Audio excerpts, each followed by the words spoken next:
In 2019, our movement has grown bigger. Together, we stood up for justice for Tibet and a fairer world. For the first time in Australia, we shut down China's propaganda outfit, the Confucius classrooms, in 13 public schools in New South Wales.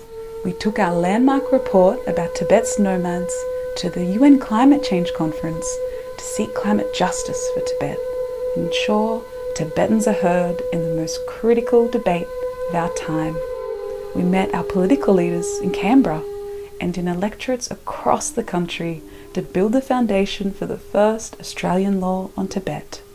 At the heart of every campaign is amplifying Tibetan voices. Our stories and campaigns received coverage in a range of media outlets. We mobilised Australians to take action for Tibet, from signing petitions to joining protests to volunteering and fundraising. All of this is possible because of your support. Thank you for being part of the ATC community. Tibet will be free.